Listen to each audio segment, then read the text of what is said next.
in the skin. Okay. Okay. I'm audible now. Yes, ma'am.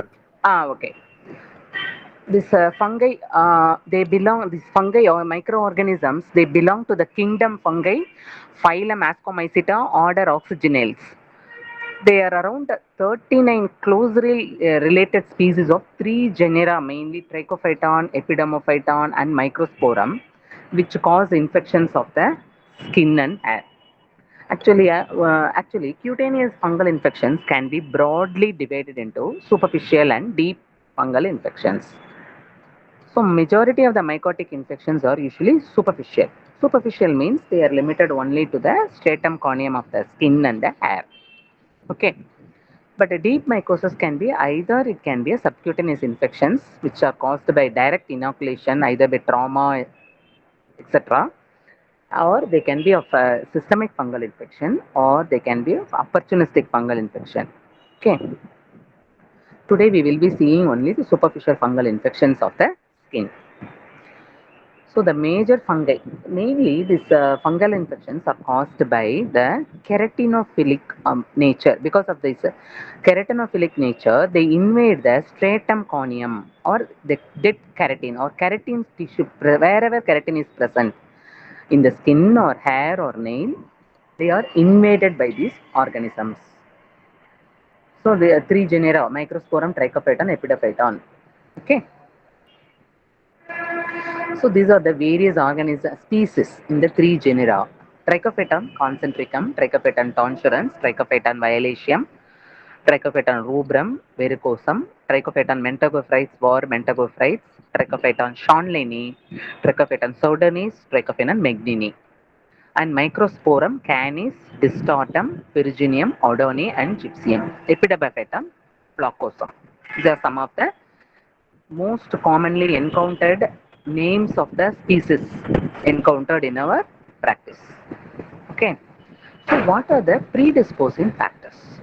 There can be local immunosuppression or systemic immunosuppression, which predisposes to this fungal infection.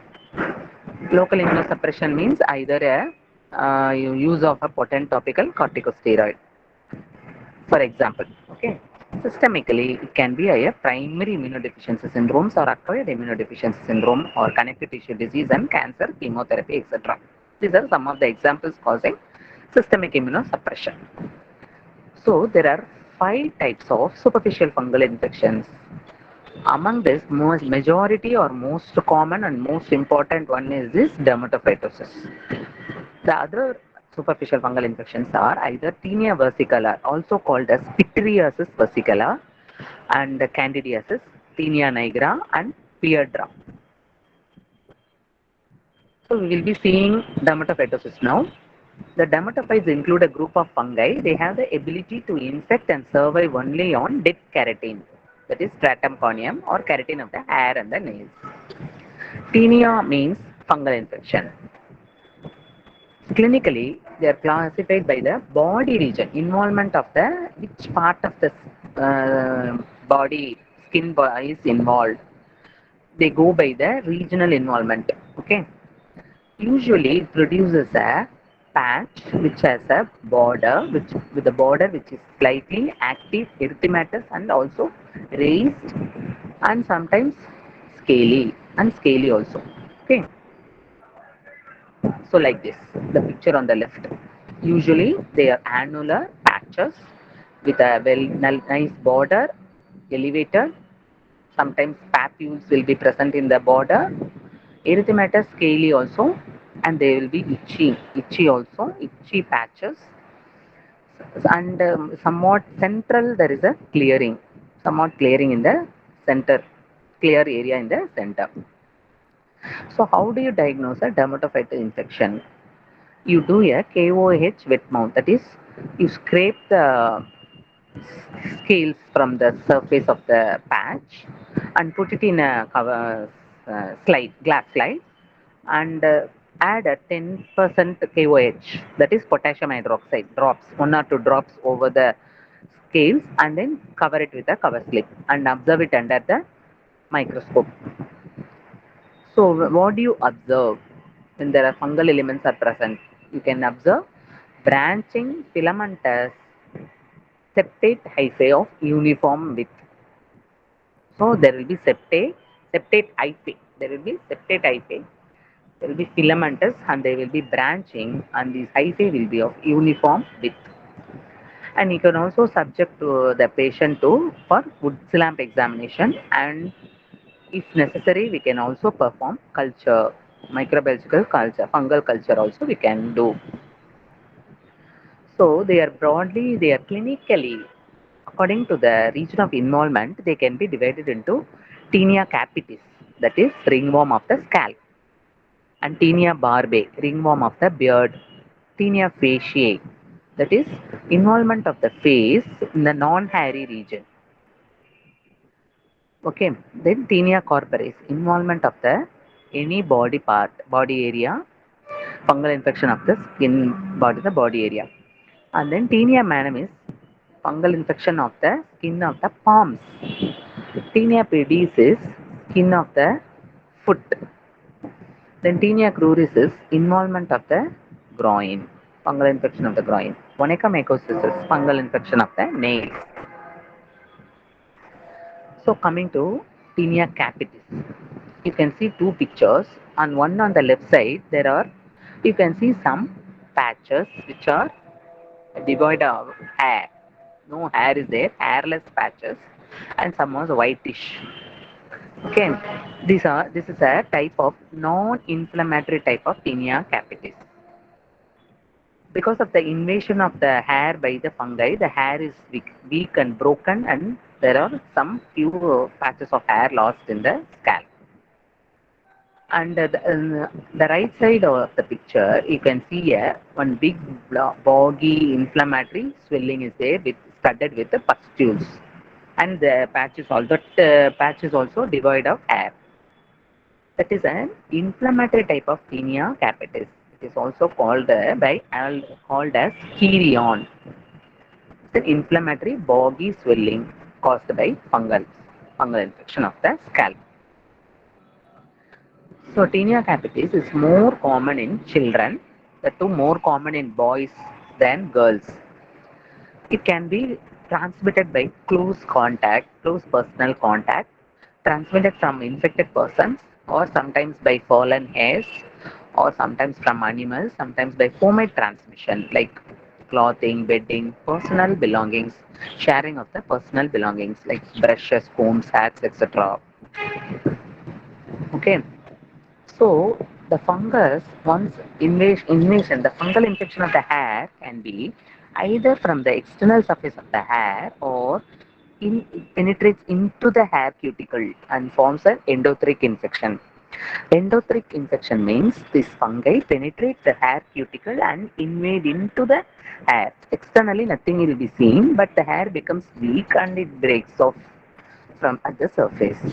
This is called endothelic infection. It is usually produced by Trichophyton tonsurans, Pseudonyms, and Violacea. That is, the fungus it grows within the hair shaft, but the cuticle surface of the hair remains intact. That is endothrix. And there is an ectothrix hair invasion where the surface of the hair is studded with the fungi.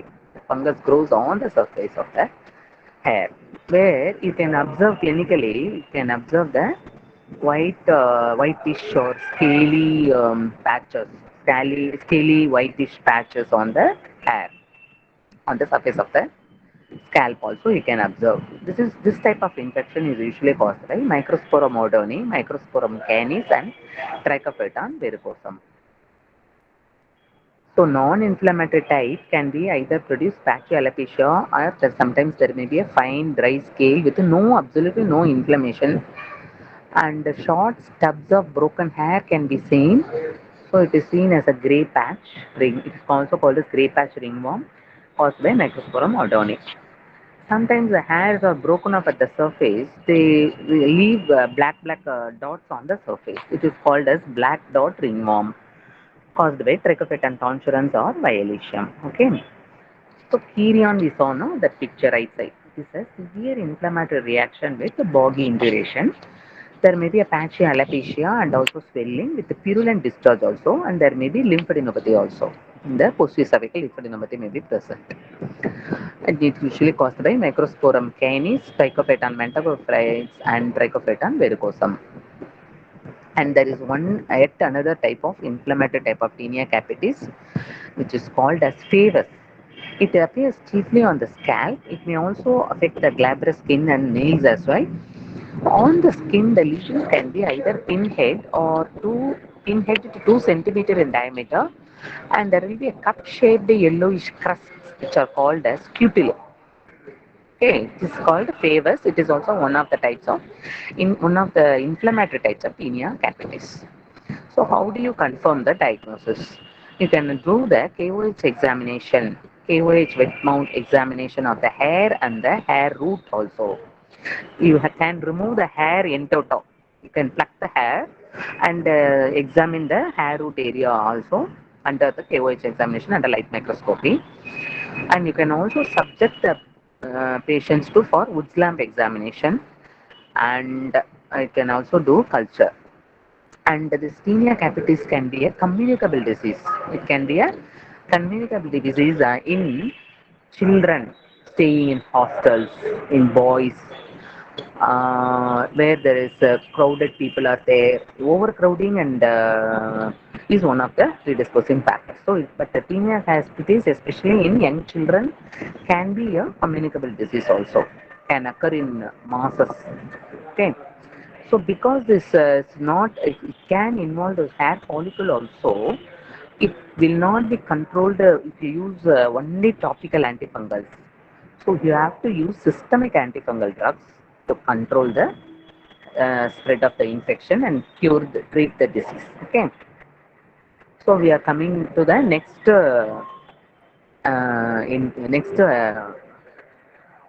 condition, tinea barbae. Tinea barbae is the ringworm of the hairy region of the face, mostly beard and the mustache area.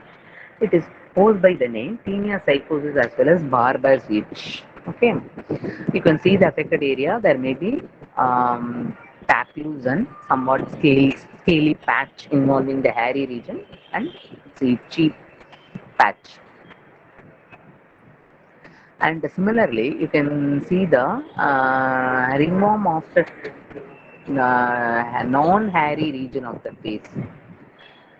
You have to see always whenever there is when you suspect this dermatophytic infection of the skin, you have to see for a active border. In this picture, it is well made out that erythematous red well-defined border. That is the active border, uh, an expanding border. That is the border of the patch you have to make out when you suspect a dermatophytic infection. So this is tinea faciae, that is dermatophytic infection of the face, non-hairy region. Coming to tinea corporis, again it is a superficial dermatophytic infection involving the skin of the body, other than those involving the scalp, beard, face, hands, feet, and the groin. So it is characterized by one or more circular, sharply circumscribed erythematous, dry, scaly, usually hypopigmented patch. Advancing scaling edge, which may be prominent with the central clearing. Because of the central clearing, it results in an annular configuration. Okay. Now coming to tinea cruris. Tinea cruris is also known as jock itch or crotch itch. It occurs most frequently in the men on the upper and the inner surfaces of the thigh. Small erythematous and scaling or vesicular and crusted patch which spreads peripherally and partly clearing in the center. Then it is usually curved, it has a curved, well-defined border, particularly on the lower edge. This is tinea cruris. You can make out the patch, which is a curved and also well-defined, occurring in the groin. Now coming to tinea pedis. Dermatophytosis of the feet. It goes by the name also of athlete's foot. Common name is athlete's foot.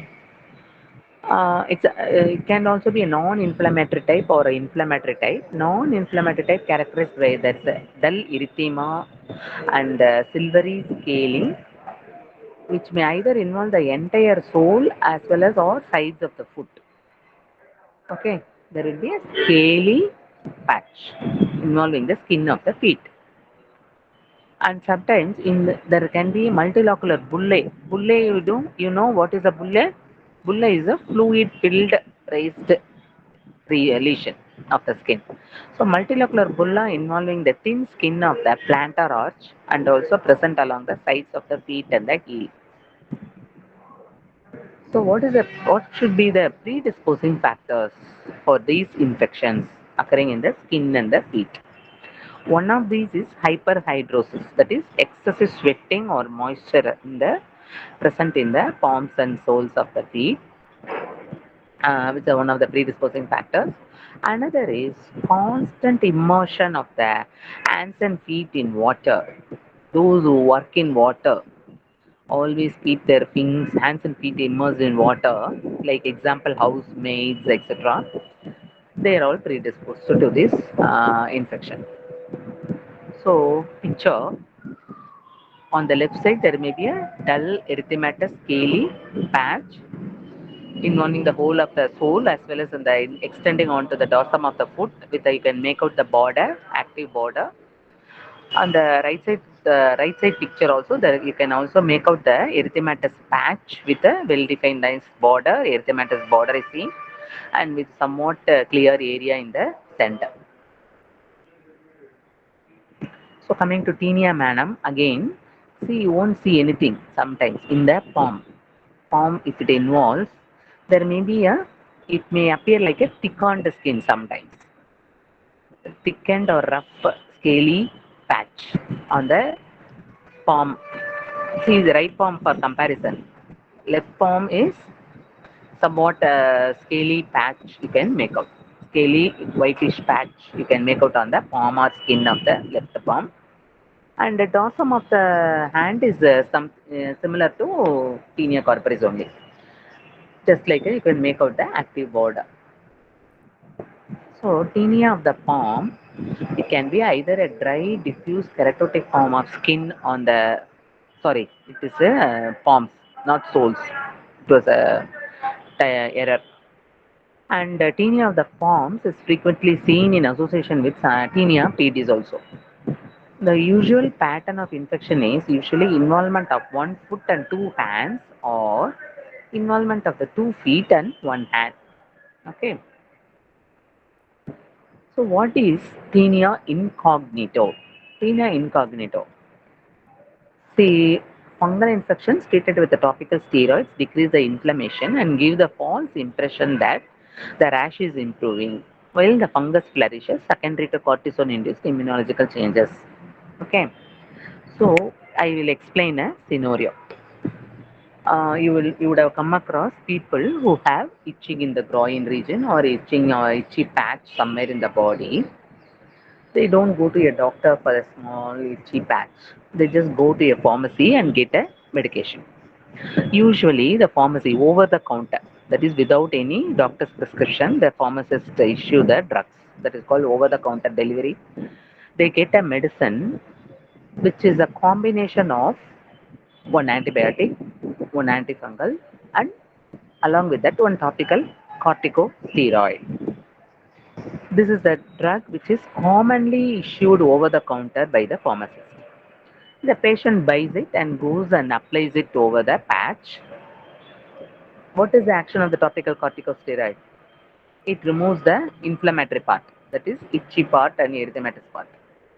So the patch becomes very flat and the erythema redness and all goes away, itching goes away. The patient is very happy that it is gone. He thinks and stops applying the medicine. After a few days, what happens? The effect of after the effect of corticosteroid goes away. What happens? The fungus underneath the fungus present underneath multiplies and again starts producing a patch and starts expanding and increasing in size and it produces inflammation. Again, the patient gets some symptoms. So he goes and searches the ointment and he applies again, and then it goes away. And then again the symptoms go away, and then he stops medicine. Again it increases like that. The cycle goes on and on. What happens finally? He develops extensive dermatitis all over the body. It goes on spreading, but the appearance will be very difficult sometimes. You cannot make out unless the patient tells the history, because the well-defined border, active erythema, the active border and the itchiness are all absent. Sometimes there may be a reddish papules may be there. There won't be any patch. There won't be any scales. You may be somewhat different appearance of the skin only may be there. It will not be very typical, as I showed in the earlier picture. So there may be a diffuse erythema, diffuse scaling, sometimes scattered papules, sometimes pustules may be there due to secondary infection. Sometimes there may be a hyperpigmentation will be there. Okay, this is the goes by the name tinea incognito. You are not able to appreciate. It's not their original form. It is atypical. Okay, since the picture somewhat itchy, somewhat papules is there. You cannot make out the active border. So what happens? This has become a social problem now, because the one person gets the infection and spreads it to all his family members one, and then oh sorry, because I started goes up. Okay, one person gets it and the whole, entire all his family members get infected. And then another problem is the infection is not easily getting controlled with the antifungals. When you start treatment, it is somewhat resistant to treatment initially. It takes a longer time. Prolonged treatment is needed with the antifungals. That is the problem. So it increases the cost of treatment also. Okay. So we keep in mind all the patches are not dermatophytes, and or don't treat all the patches by with the topical corticosteroid. This is the message for you all. So what is onychomycosis? It also goes by the name Tinea unguim, defined as infection of the nail plate by the fungus. 30% of the diagnosed superficial fungal infections are onychomycosis. It can be of distal subfungal onychomycosis, white superficial onychomycosis, proximal subfungal onychomycosis, and it can be caused not only by dermatophytes, it can be also caused by other non-dermatophyte fungi like Scoploriopsis brevicalis, Chytidalium hyalinum, and Candida, etc. Okay, so this is one of the proximal white superficial onychomycosis left on the left side. The right side, the nail itself is anatomy itself is color, everything is changed. Thickened nail plate is there. That is also one of the pictures of onychomycosis. So generally, what are all the antifungal agents you can use? Topically, you can use either clotrimazole, naftifine, meconazole, cyclopirox, echinozole, oxyconazole, ketoconazole, tolnafil, butinafine, and terbinafine. Systemically, imidazoles or ketoconazole, allylamines, naftifine, terbinafine, butinafine, and triazoles, itraconazole, and fluconazole. These are all the commonly used systemic antifungal agents. So with this, we are finishing dermatophytosis. Moving on to next superficial fungal infection, which is pityriasis versicolor. It is caused by Malassezia furfur. It usually clinically presents as hypo or hyperpigmented, coalescing, scaly macules. It can be present on the trunk, external region, the sides of the chest, abdomen, back, sometimes rarely pubis, neck as well as intertriginous areas. There will be hypo or hyperpigmented macules with a well-defined border. Okay. And here also the diagnosis by clinically as well as confirmation is by KOH wet mount, where you can see short thick fungal hyphae and large numbers of spores, giving a spaghetti and meatballs appearance.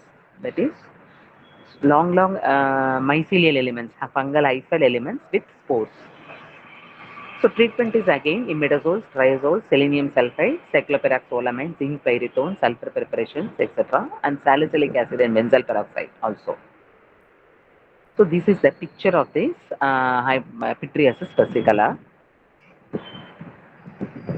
Sometimes they also produce hypopigmented patches.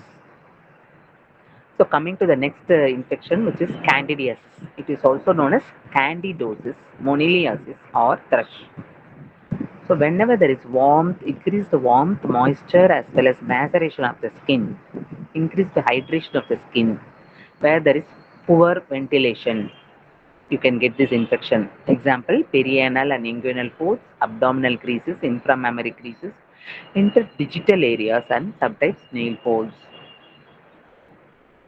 So again, in diagnosis by KO is wetman preparation, where you will see budding yeast and pseudo hyphae. There, yeast, candida is an yeast, dimorphic yeast, and it can be cultured on Sabro's dextrosaga medium, where you can get a creamy grayish moist colonies.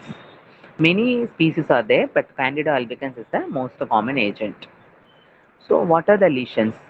Orally, they can produce oral candidiasis, goes by the name thrush. Sometimes they can produce angular cheilitis or perlesh.